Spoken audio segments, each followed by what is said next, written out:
para aqueles que estão desempregados, Senhor, para que possam também contribuir com esta obra, Pai.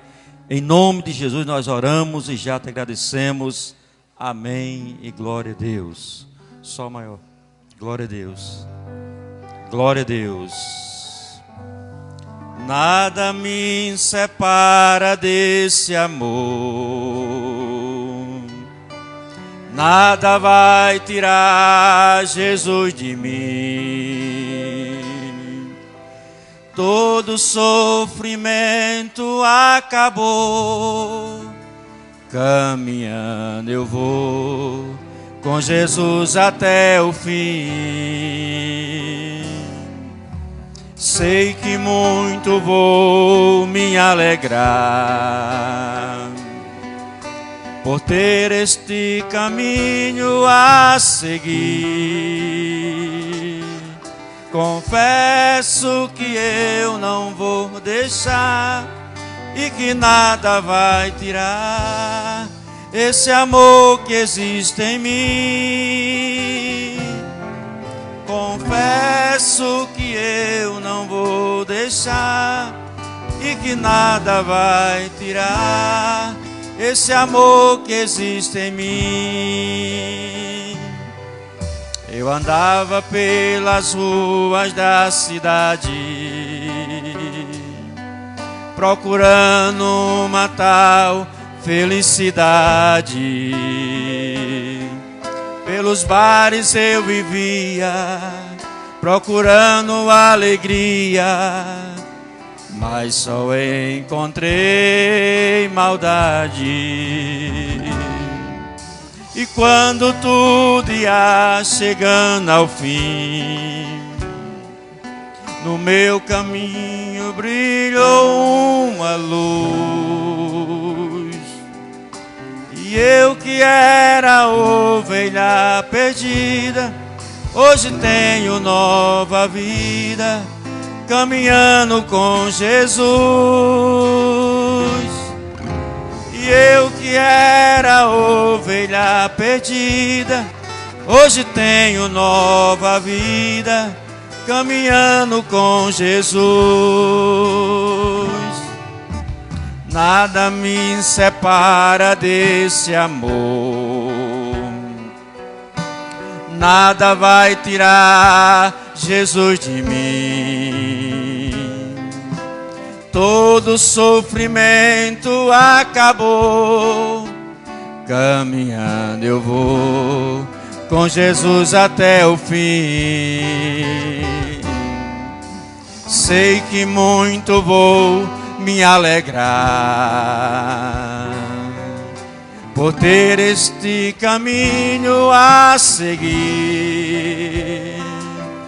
Confesso que eu não vou deixar e que nada vai tirar esse amor que existe em mim. Confesso que eu não vou deixar e que nada vai tirar esse amor que existe em mim. Eu andava pelas ruas da cidade, procurando uma tal felicidade.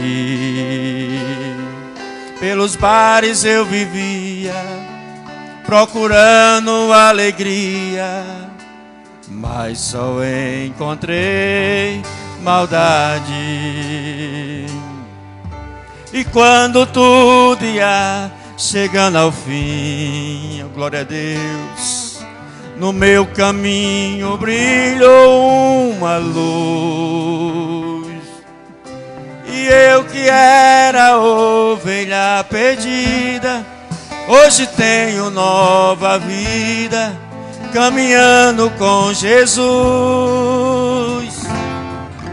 E eu que era ovelha perdida, hoje tenho nova vida, caminhando com Jesus.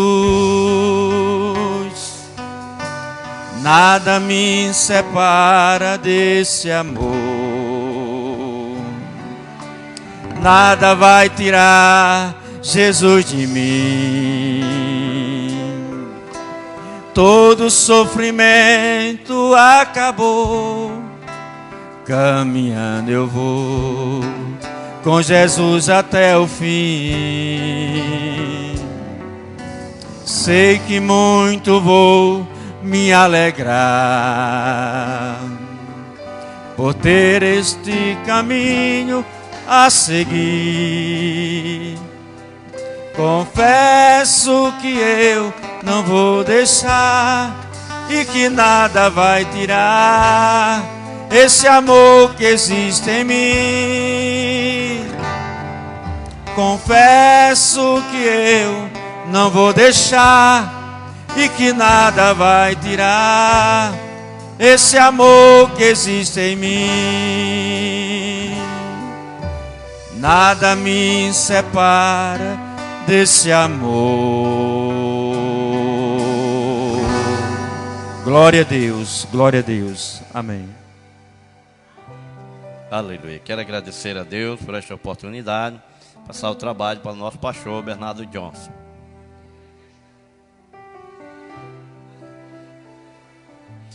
Nós saudamos a todos com a paz do Senhor, lembrando aos irmãos e às irmãs a programação, né, no restante da semana.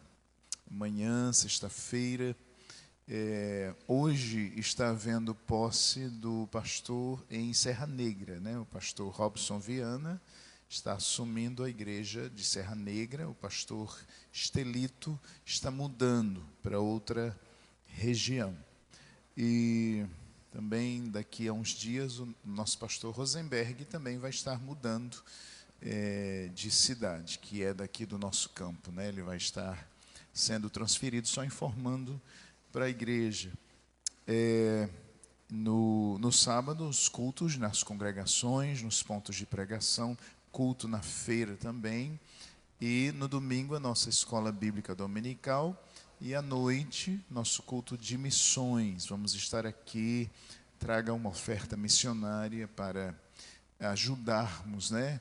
Que é uma pequena parcela para ajudar a sustentar os nossos missionários que estão, os nossos obreiros que estão trabalhando na zona rural. Eles precisam, né, de ajuda e apoio. Inclusive ali tem uns cofrinhos, tá bom? Quem quiser recolher e levar também, né? Ainda dá tempo você levar para trazer essas moedas, ajudam bastante, tá bom? Para abençoarmos os nossos missionários. Nós, com relação à nossa reforma, os irmãos sabem, a luta continua, né? A batalha continua. Os irmãos, projeto As Irmãs, né? E os irmãos do projeto Neemias aí, correndo atrás com as cantinas, as vendas das camisetas para a EBJ, a intenção é o retorno, né?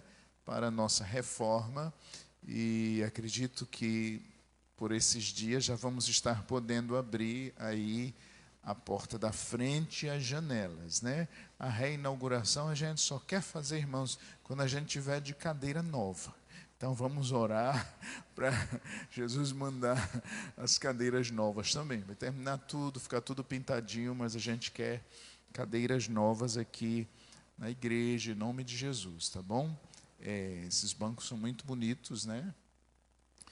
Mas alguns foram feitos assim um pouco fora da anatomia, então pessoas que sofrem de coluna sofrem um pouquinho, né? Aí a gente quer substituir por cadeiras. É claro que se a gente for pensar em durabilidade, né?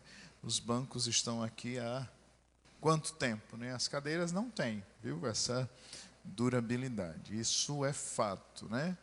Mas a gente pretende substituir. E lembrem que na Semana Santa, especificamente dia 18, né? Numa sexta-feira, as famílias estão sendo convidadas. Você paga aí R$30 por pessoa, leva 1 quilo de carne, para passar um dia ali num piquenique, tá bom? É uma sexta-feira, é feriado, na chácara, piscina, tá bom? Então, procura os nossos irmãos do Defam, né? Para você dar o seu nome e poder participar. Amém? Vamos abrir nossas Bíblias. Nós estamos ainda em algumas etapas antes de entrarmos em assuntos um pouquinho mais complicados no livro de Apocalipse. Então, hoje, com a graça de Deus, vamos pedindo a Deus que nos ajude, nós vamos falar sobre as bem-aventuranças em Apocalipse e as promessas para os vencedores, tá bom?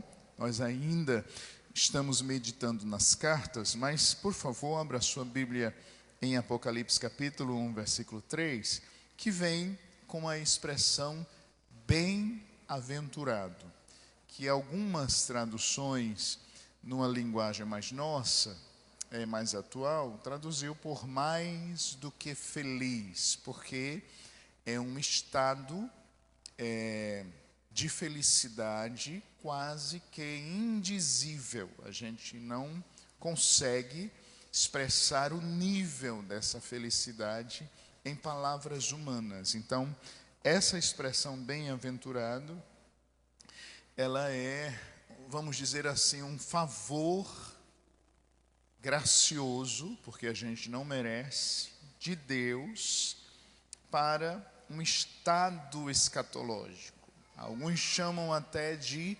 consolo escatológico, porque é algo que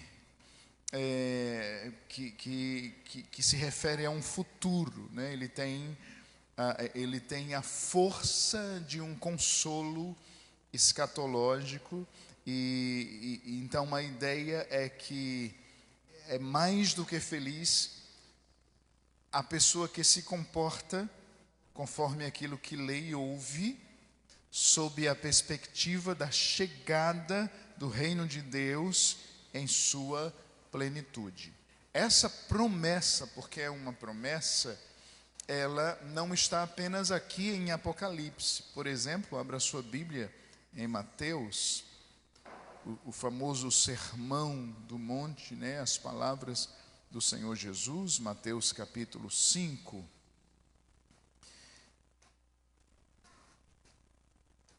E os versículos 3 em diante, você vai perceber aqui essas promessas sobre vários aspectos, né?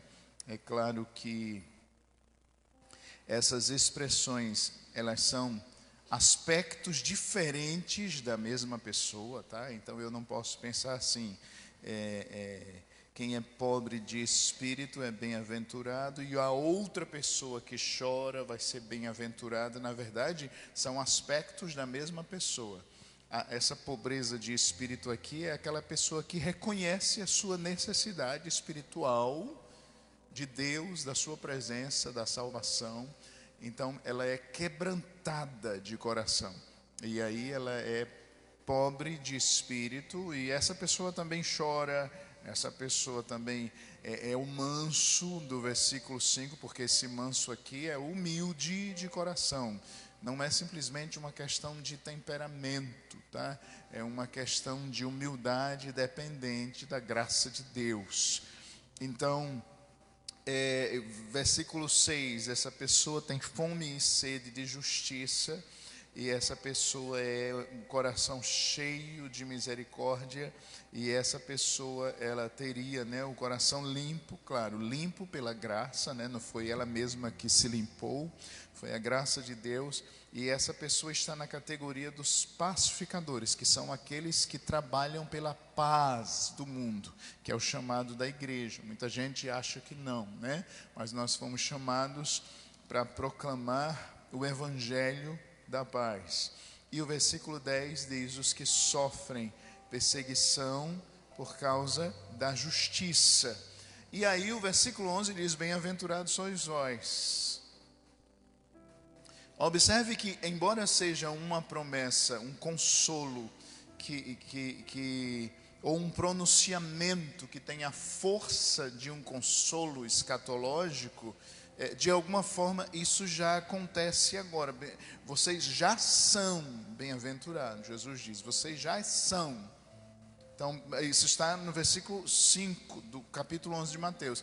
Bem-aventurados sois vós. Então, a pessoa, de alguma forma, já há uma antecipação no coração dela pelas glórias eternas, pela felicidade eterna.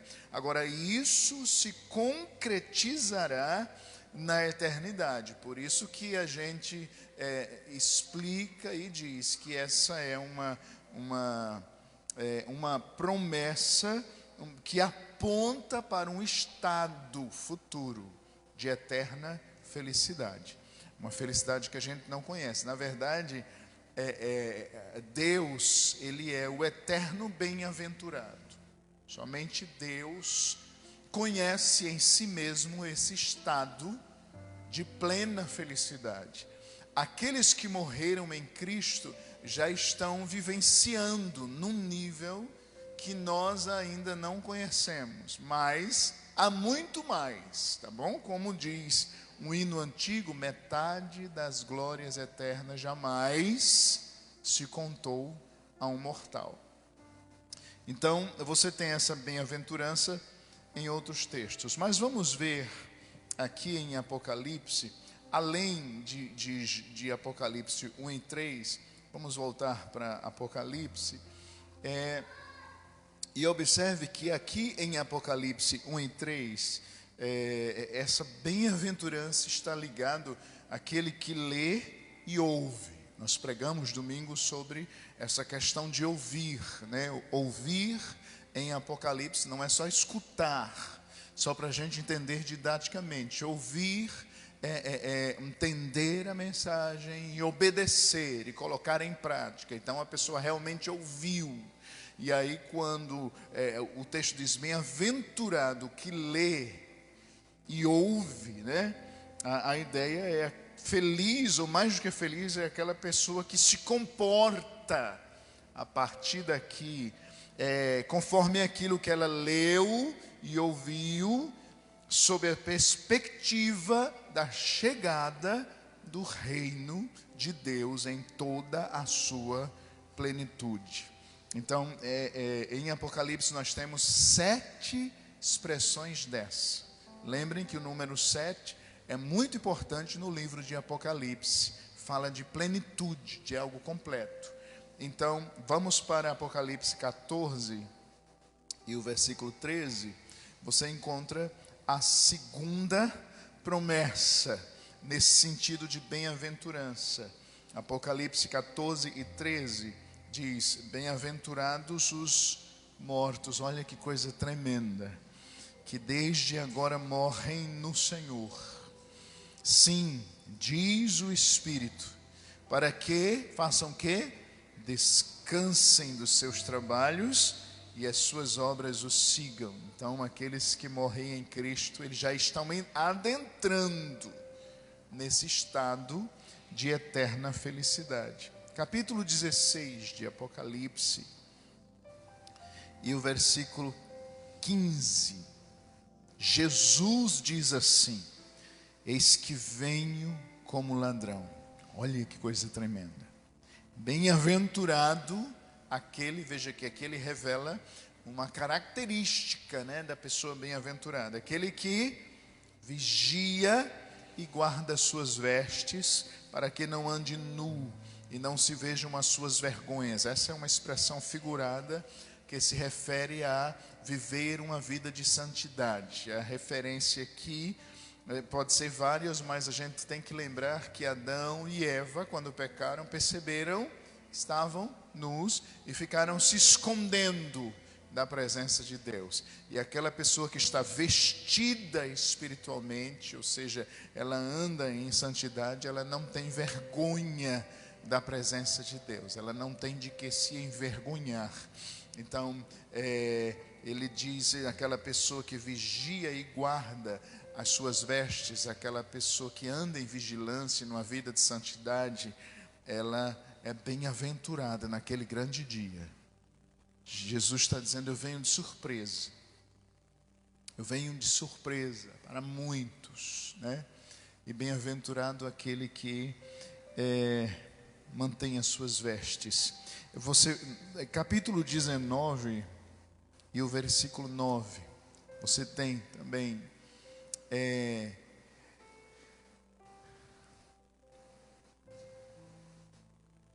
e quando você vai para o início do versículo, ele diz que ouviu no céu uma grande voz, né, de uma multidão falando, e essa voz, ela exalta Jesus, exalta Deus, exalta a sua obra. Versículo 3, essa voz repete. No versículo 4, os 24 anciãos, os 4 animais, esses aqui a gente vai entender melhor quando ler o capítulo 5 de Apocalipse. Eles se prostram adorando a Deus, dizendo amém, aleluia. E aí no verso 5 sai uma voz do trono. Diz que essa voz disse assim: louvai o nosso Deus, vós todos os seus servos, e vós os que o temeis, tanto pequenos como grandes. E aí ele ouviu como que a voz de uma multidão. Diz que era uma multidão muito grande, que ele compara ao barulho do mar. Lembrem que o apóstolo João estava numa ilha quando ele teve a visão, então ele faz essa comparação com o barulho do mar quando está agitado. E ele diz que essa voz dessa multidão dizia aleluia, pois já o Senhor Deus Todo-Poderoso reina. Regozijemo-nos e alegremo-nos, demo-nos glória, porque vindas são as bodas do Cordeiro e a esposa está pronta. E foi-lhe dado que se vestisse de linho fino, puro e resplandecente. A gente vai estudar sobre as bodas do Cordeiro, porque o linho fino, olha, o próprio texto aqui em Apocalipse explica essas roupas provavelmente brancas de linho fino, puro, resplandecente, que a ideia é um branco que fluorescente, igual uma luz fluorescente, de tão branco que é. Ele disse que viu, e aí ele diz, essas roupas são, o próprio texto diz, ou seja, representam as obras justas dos santos, as justiças dos santos. E aí, alguém fala com João, e vem mais uma vez, versículo 9, escreve. Então ele está mandando ele registrar, e diz assim: bem-aventurados aqueles que são chamados à ceia das bodas do Cordeiro. Aí ele diz que as pessoas que são convidadas para fazer parte dessa grande festa, elas conhecerão uma felicidade que ninguém nunca sentiu. Tremendo. Glória a Deus. Capítulo 20. Então são 7 bem-aventuranças em Apocalipse. Eu mostrei a vocês também em Mateus, né? Mas aqui em Apocalipse são 7 bem-aventuranças. E aí no capítulo 20, versículo 6. Bem-aventurado e santo aquele que tem parte na primeira ressurreição. A gente, quando for entrar nesses assuntos, a gente vai explicar esses pontos, tá bom? Mas na primeira ressurreição, observe que, e aí diz, sobre estes, observe que há um contraste entre a primeira ressurreição e a segunda morte, que é uma expressão da condenação eterna no lago de fogo. Tá? Isso já é a pessoa, quando ela morre sem Jesus, ela vai para o Hades, ela é banida da presença de Deus, ela de alguma forma já vivencia os terrores, mas ainda não é a sentença final. Haverá uma ressurreição, essa pessoa vai ser julgada. Só para a gente resumir, pastor, mas por que isso? Para provar que Deus foi justo. Isso aqui é para que fique oficializado que Deus foi justo quando condenou pessoas ao inferno. Então, o tribunal é para isso. Não é para dar uma segunda chance. É para revelar a justiça de Deus, que é perfeita. Porque tudo que Deus quis fazer para salvar o ser humano, Ele já fez. Agora, isso é a obra redentora realizada em Cristo Jesus. Se as pessoas rejeitam, não tem mais solução. Então, o texto diz que bem-aventurado aquele que tem parte na primeira ressurreição, sobre estes não tem poder a segunda morte, mas serão sacerdotes de Deus e de Cristo e reinarão com ele 1000 anos. Esse assunto do milênio a gente também vai conversar depois. Vamos por partes, né? A ênfase agora é na bem-aventurança. Esse estado de felicidade. Eu estou usando felicidade, mas é muito mais do que isso, tá? É muito mais do que isso. Por isso que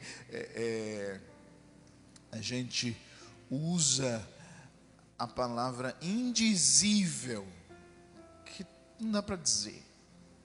Não tem nada nesse mundo que dê para você comparar com esse estado de felicidade que aguarda as pessoas que, vamos usar essa expressão, se encaixam nessa categoria de bem-aventurado. Muito importante, observe o número 7, porque a ideia em Apocalipse não é exaurir as bênçãos. Quando usa o número 7, está falando de algo perfeito, pleno. E aí, você tem também Apocalipse 22 e 7. Quando o Senhor, observe que numa das promessas de bem-aventuranças, ele diz: eis que venho como ladrão. Aí aqui, no versículo 7 do capítulo 22, ele diz: eis que presto venho. Eu vou vir repentinamente. E aí, ele diz: bem-aventurado aquele que guarda as palavras das profecias deste livro. Observe que aqui ele usa a palavra guardar. É como se ele estivesse traduzindo ou explicando o que é a bem-aventurança de Apocalipse 1 e 3. Bem-aventurado aquele que lê e ouve as palavras dessa profecia. Aí aqui em Apocalipse 22 e 7 explica o que é isso. É porque ele está abrindo e fechando o livro como revelação de Deus. Então em Apocalipse 22 e 7, bem-aventurado aquele que guarda. Então ler e ouvir em Apocalipse 1 e 3 é guardar. Guardar é colocar no coração e viver conforme o que aprendeu. Ou seja, obedecer. Você sabe, só ouve quem obedece. A gente já explicou isso aqui domingo. Às vezes você fala para o seu filho uma coisa, seu filho faz outra. Aí o que é que você diz para ele? Você não me ouviu. Você escutou o que eu disse, mas você não me ouviu. Porque é diferente.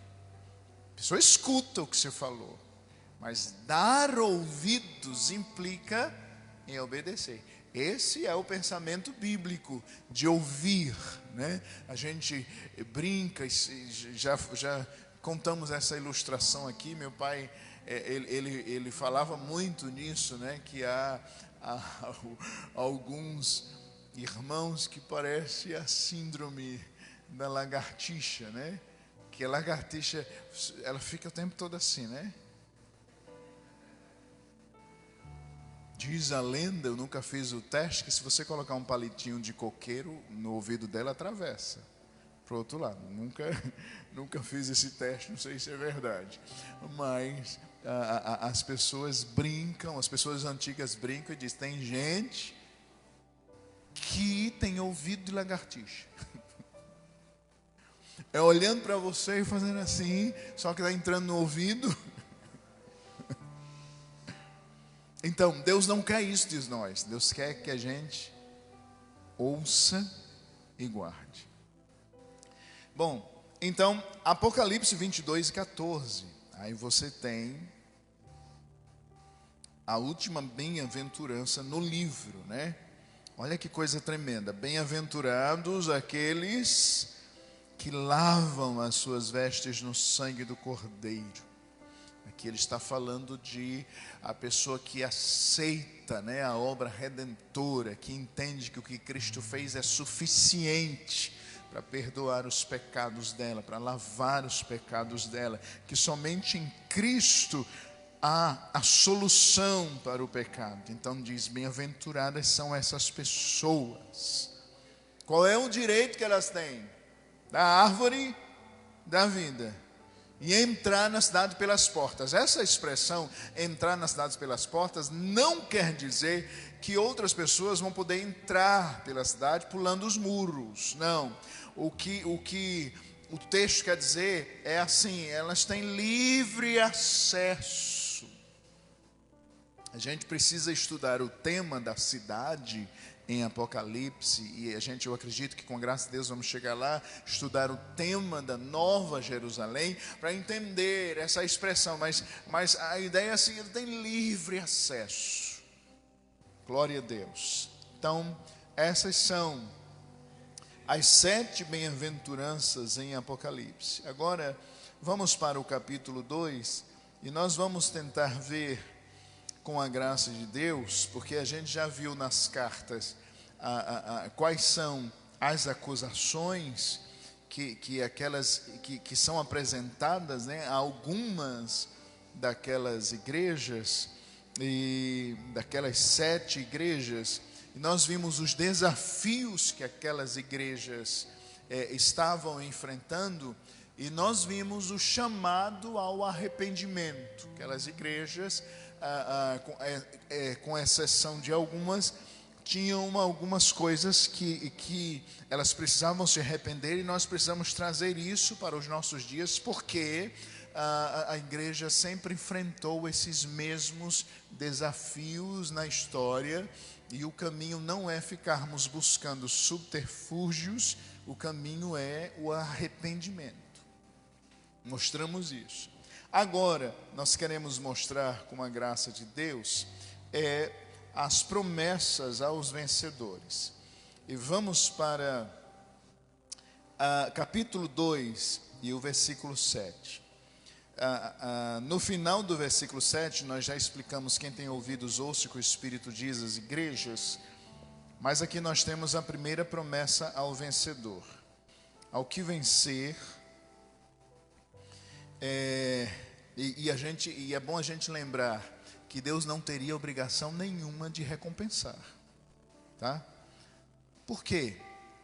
Obedecer a quem manda em nós é um dever nosso, é uma obrigação.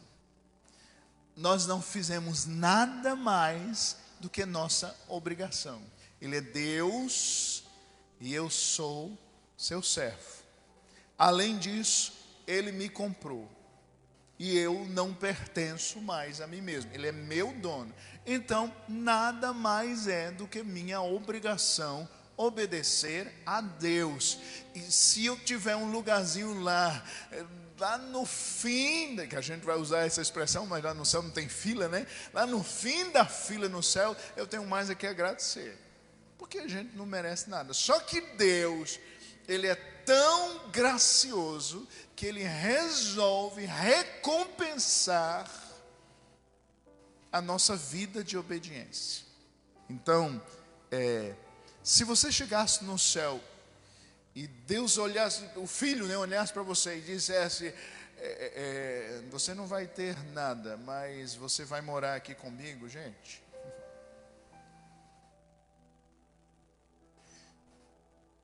Mas mesmo assim Ele resolve nos recompensar. Isso é graça. Então temos aqui algumas promessas para o vencedor. Aqui no 2, versículo 7, dar-lhe-ei de comer o quê? A árvore da vida. Você sabe que em Gênesis 2:9, a árvore da vida, ela foi colocada no meio do jardim, do Éden. Então, quando Adão e Eva pecam, isso está em Gênesis 3:22, o acesso a essa árvore é interrompido.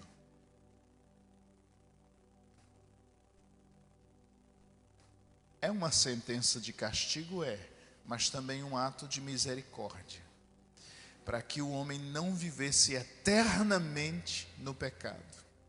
O ser humano tinha pecado. Então foi cortado o acesso, foi fechado. Está lá em Gênesis 3:22. Bom, Cristo então, somente Cristo é quem vem reabrir o caminho. Ele disse: eu sou o caminho, a verdade e a vida. Só Cristo vem reabrir o caminho para o paraíso de Deus e o acesso à árvore da vida. Se você for para Apocalipse 22:2, lá o apóstolo João, ele vê no meio da praça, eis um rio. Vocês já ouviram esse hino? E no meio da praça, eis um rio, do vigor e da vida eterna,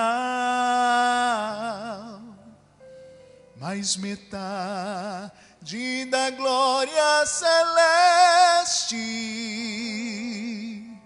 jamais se contou ao mortal.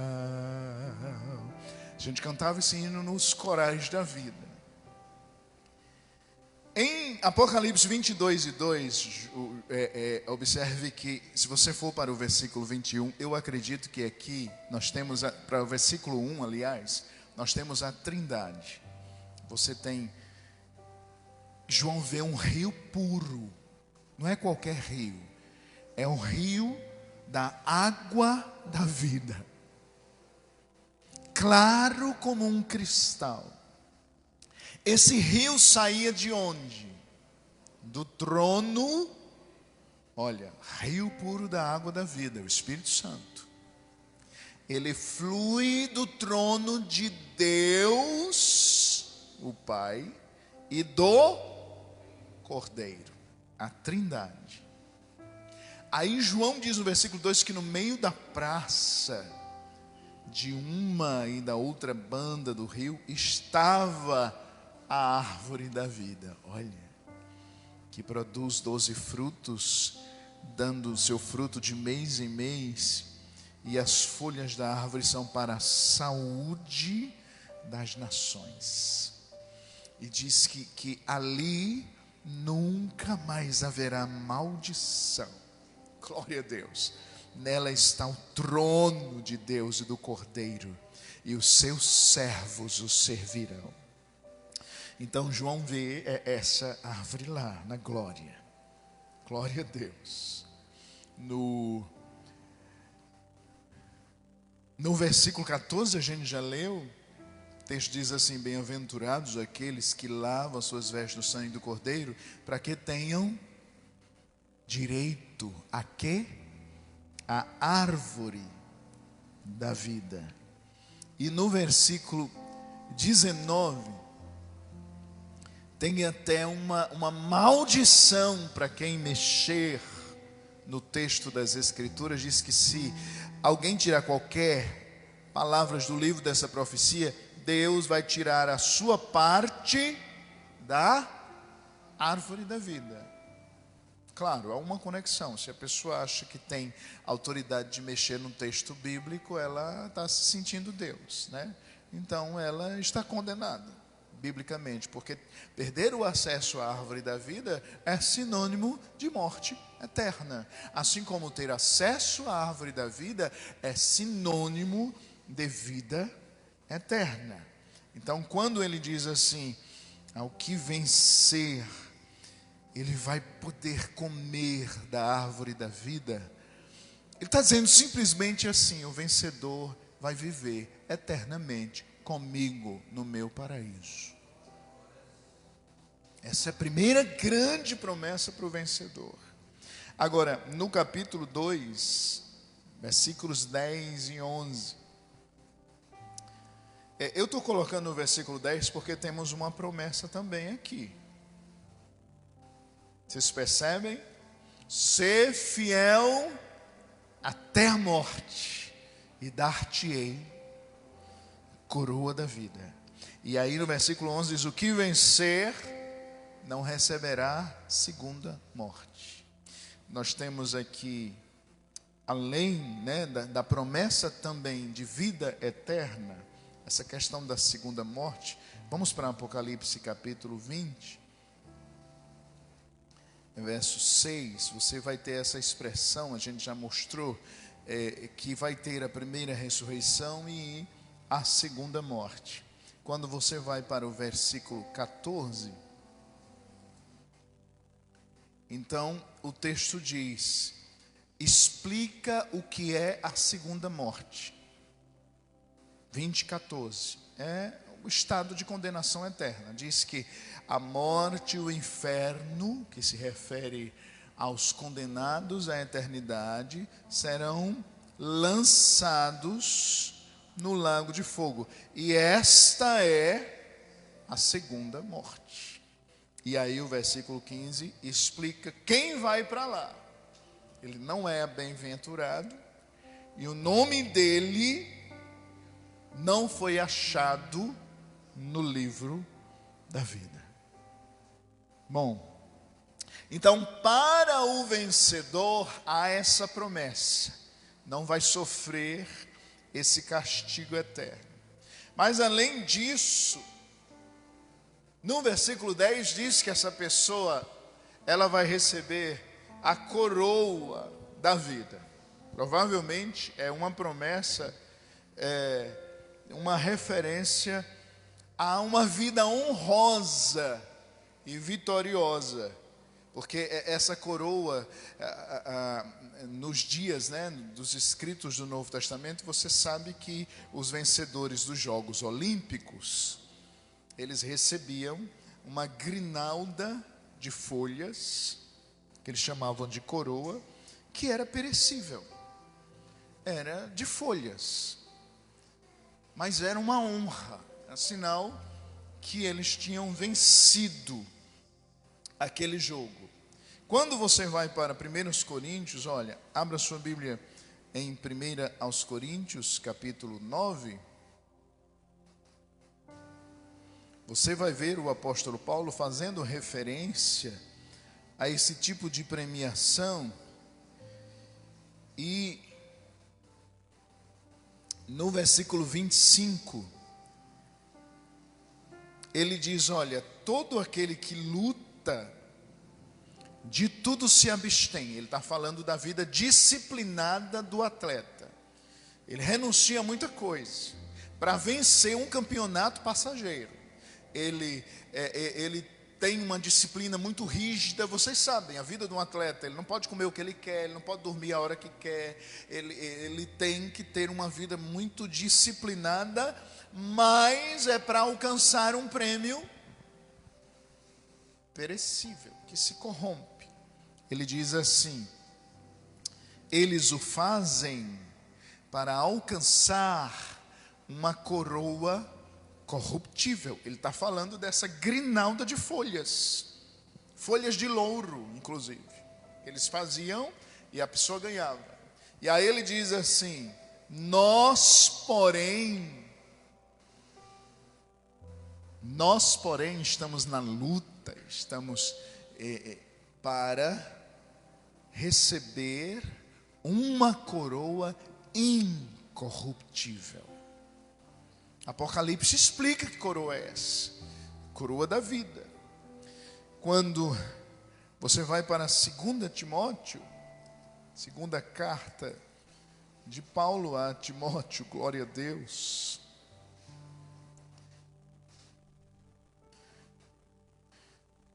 capítulo 4,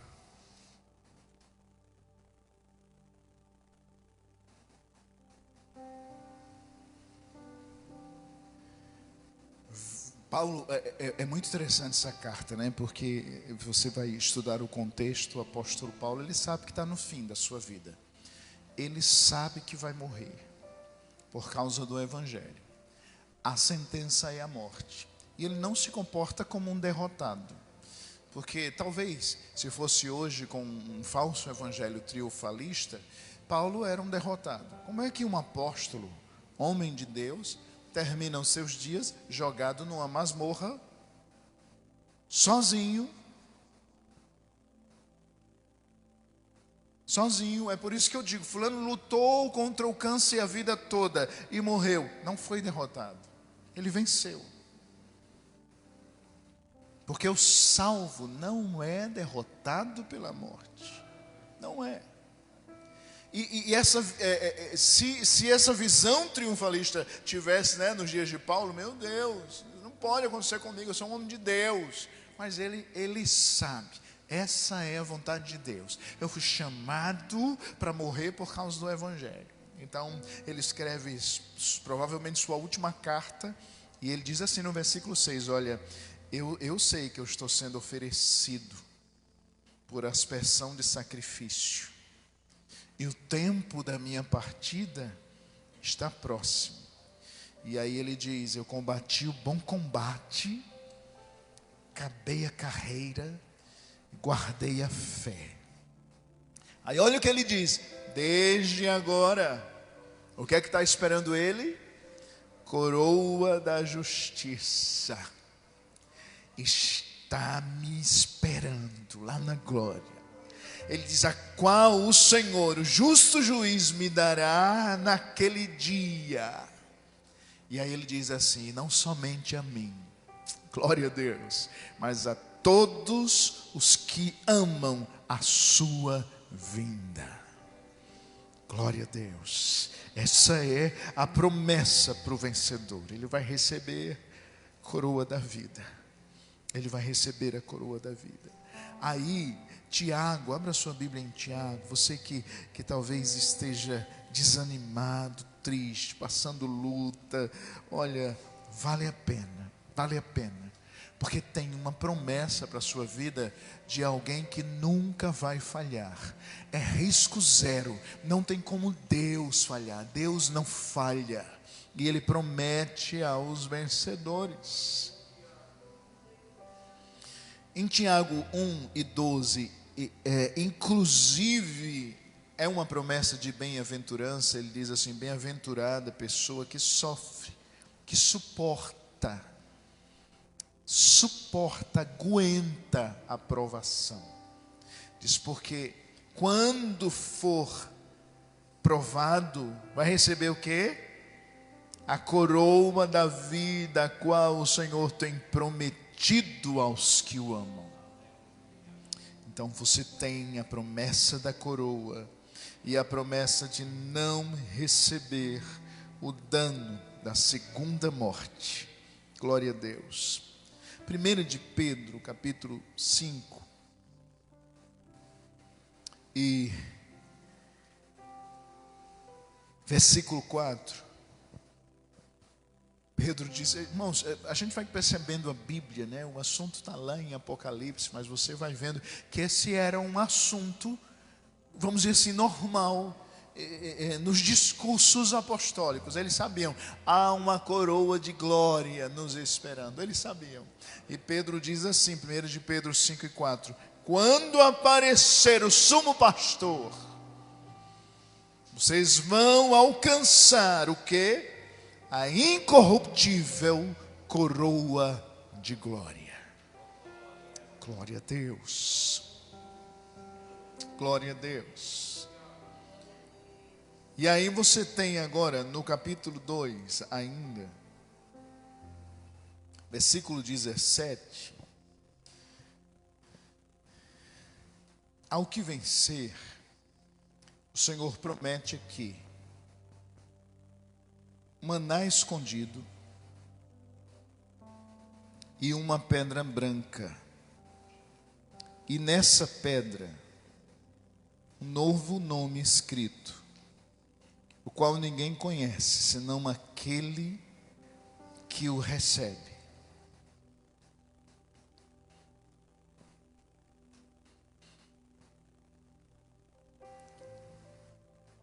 Esse maná escondido, quando você vai para Êxodo 16 e 32, eu queria terminar cantando um hino sobre o céu. Me ajudem aí a escolher um hino da harpa sobre o céu, a gente cantar junto.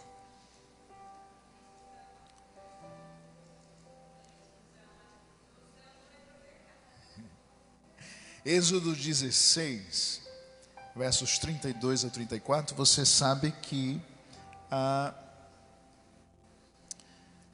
uma ordem de Deus, você conhece, né? O milagre do maná, quando Israel estava passando no deserto e Deus enviou o maná.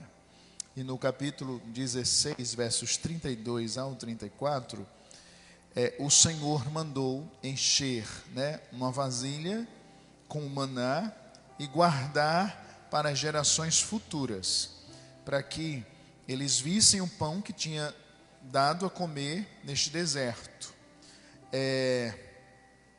Então, no versículo 33, Moisés e Arão, eles tomam um vaso, coloca nele, né, uma medida do maná e coloca diante do Senhor para servir de testemunho às gerações.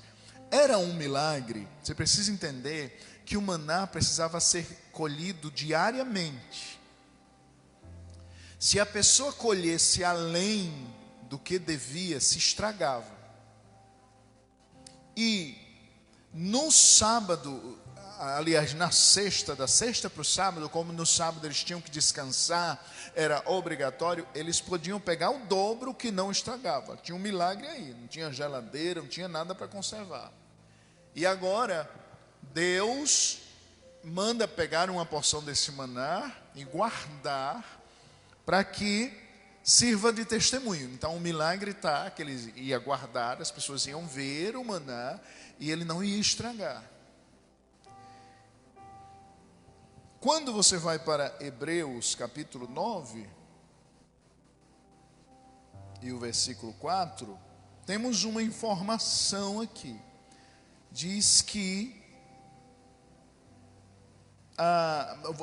para os irmãos que são novos agora, no deserto, Deus mandou Israel construir um templo móvel, uma tenda.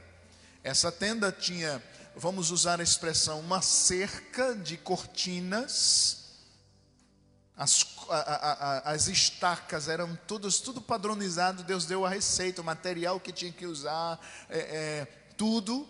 Então, estou usando numa linguagem assim para a gente entender, mas dentro dessa cerca, quando eles entravam, tinha um altar onde era oferecido o sacrifício de animais e tinha uma pia feita do espelho das mulheres, aonde os sacerdotes se lavavam. E aí, dentro dessa cerca, tinha uma tenda. Essa tenda só podia entrar os sacerdotes. Dentro dessa tenda tinha uma última divisão, que só podia entrar o sumo sacerdote. Era proibido qualquer pessoa entrar lá. Era fulminado. Lá dentro desse último quarto ficava a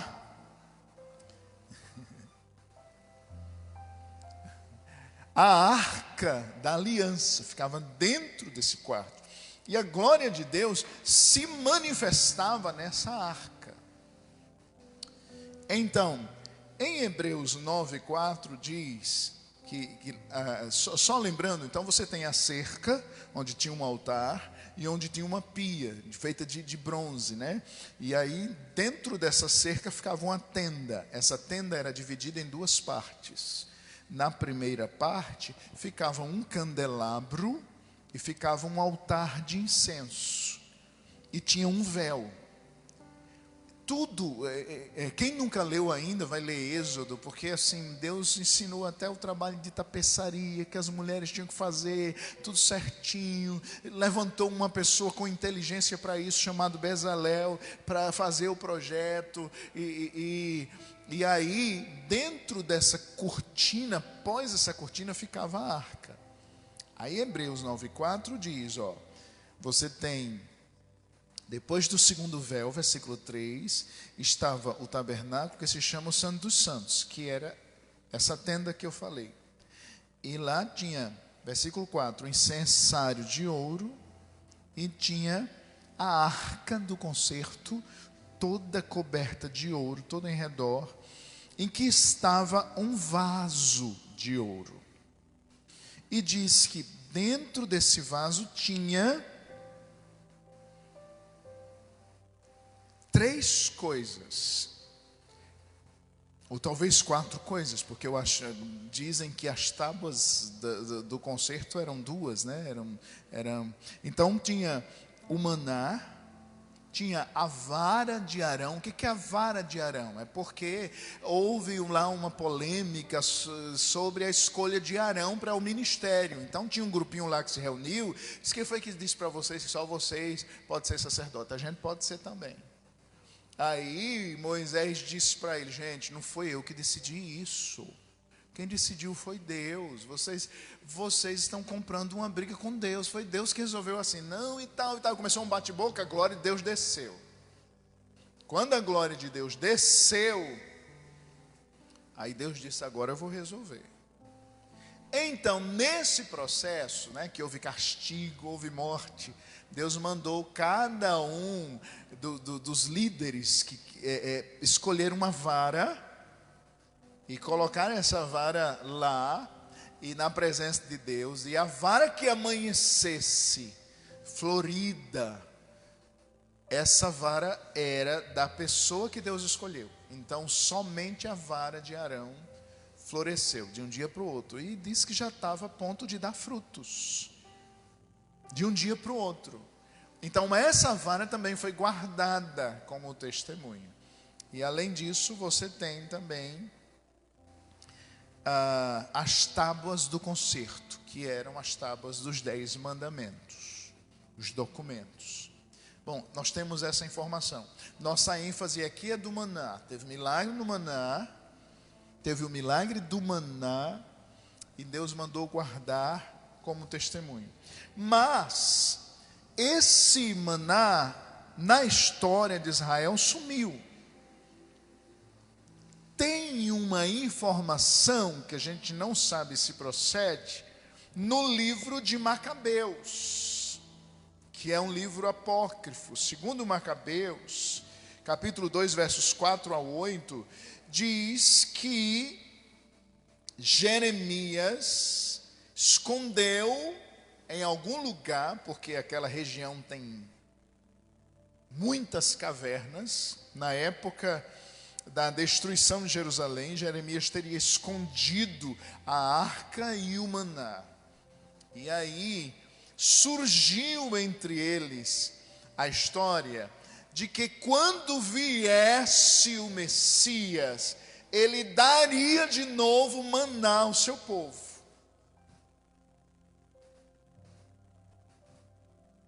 Bom, Jesus aqui não está confirmando a lenda, mas uma coisa ele está dizendo, é verdade. O Messias é o único que pode dar o verdadeiro maná para vocês. E ao que vencer, eu tenho esse maná escondido para dar. Isso significa o quê, irmão? Significa que todas as nossas necessidades espirituais, psicológicas, emocionais serão satisfeitas em Deus naquele grande dia. Você sabe o que é isso? Não tem como saber. Nenhum ser humano é plenamente satisfeito. Me mostre um. Nenhum. O único que foi plenamente satisfeito em si mesmo por causa da sua perfeição moral foi o Senhor Jesus. Mas nenhum ser humano é totalmente satisfeito. Sempre falta alguma coisa. A gente sempre está querendo mais. Mas naquele grande dia, Ele vai nos dar um alimento. Glória a Deus, que não sentiremos falta de mais nada. Glória a Deus. Agora é interessante. 16:31 de Êxodo diz algo interessante. sobre o maná. Você tem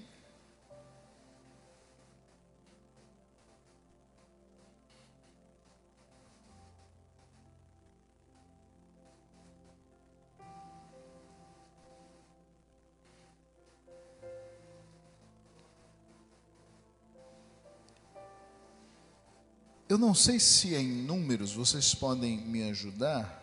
Números 11, depois a gente volta para Êxodo 16 e 31, mas Números 11.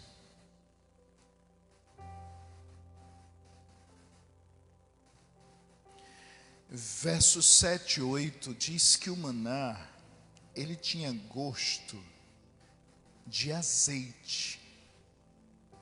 Números, versos 7 e 8, do capítulo 11. Em Êxodo 16 e 31, diz que ele tinha gosto de bolo de mel. A impressão que eu tenho é que Deus surpreendia o cardápio. A pessoa ia colher o maná, mas Deus é quem dizia o gosto que ia ter aquele comida naquele dia. É um milagre assim tremendo. Mas em Êxodo 16 e 31 diz que ele parecia uma bolinha branca. Eu não sei se também, porque não é só isso, Jesus está fazendo, porque é Jesus falando aqui na carta, né, em Apocalipse 2:17. Eu não sei se também é uma referência a isso, porque além do maná escondido, ele diz: eu também vou dar a cada um de vocês uma pedrinha branca. Uma pedrinha branca a quem vencer. O que será essa pedra? É interessante. Parece-nos que a aparência dela lembra também o maná, mas a gente encontrou algumas observações aí. Os juízes usavam uma pedrinha branca para absolver alguém que estava condenado. Então aquela pessoa ia receber uma sentença. Ele sabia, se a pedra fosse preta, condenação. Se a pedra fosse branca, absolvição. Pedrinha branca. Também escravos, quando eram livres, você está livre agora. Você não pertence mais a mim, mas a minha família, você é uma pessoa livre. Recebiam uma pedrinha branca. Também quando queriam homenagear pessoas publicamente, a gente não recebe aquelas placas, né, de inox ou de acrílico, até recebiam aqui, né, dos obreiros, de vidro. Eles recebiam de mármore branco. Interessante. Observe. Absolvição, libertação da escravidão, honra, pessoas que seriam honradas publicamente. Também, olha que coisa tremenda, os atletas que eram vencedores de um campeonato, quando iam fazer a celebração da entrega do prêmio, eles recebiam também uma pedrinha branca como bilhete de entrada. Podiam ter acesso. Então você tem libertação da escravidão, absolvição da condenação. Porque assim, eu estou usando a expressão absolvição, mas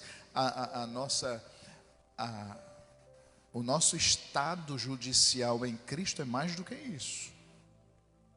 Porque a absolvição, a pessoa é absolvido, mas o crime dele fica lá, registrado. Jesus fez mais do que isso por nós. Quando ele morreu por nós no nosso lugar, quando a gente aceita Cristo, ele vai lá e rasga. É por isso que Satanás não pode lhe acusar mais. Porque ele procura a condenação, cadê? rasgou. Apagou. É mais do que isso. Nós estamos usando aqui uma ilustração, mas é mais do que isso. Então você tem essa pedrinha branca, perdão dos pecados, você tem essa libertação da escravidão, você tem um convite para ser honrado e um convite para entrar na festa dos vencedores. Você sabe o que é isso? Meu irmão, eu não sei o que você está passando, mas eu só posso lhe dizer uma coisa: vale a pena. Vale a pena. Nós vamos cantar, eu falei de hino da harpa, mas vamos ficar de pé, vamos cantar, a gente já vai encerrar. Imagino-me no céu. Eu não sei se eu levo o tom dele, mas a gente canta só umas partes, né? Nós estamos aqui com o nosso irmão Vinícius, toda a família do irmão Vinícius veio hoje, né? O papai, a mamãe, a esposa, o filhinho também estão aqui também. Sejam muito bem-vindos, viu? Deus abençoe vocês.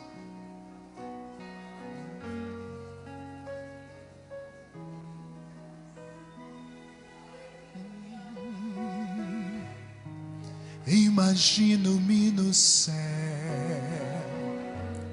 vendo a face do Senhor. Deve ser lindo, glória a Deus, bem mais que uma flor. Cante, não dá para comparar, mas dá para imaginar. Sim, eu vejo o Senhor pela fé, mas quero vê-lo assim como Ele é. Eu quero ir, vou voar, vou atravessar este véu. Glória a Deus, glória a Deus. Eu quero ir. A qualquer momento eu sei, eu vou te encontrar. É como um sonho, não me canso de esperar. Eu sempre imaginei. Diga, voar contigo, eu sei, sim,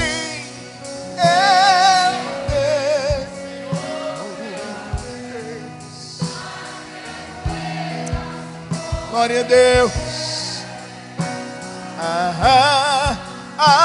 Eu quero ir, vou voar,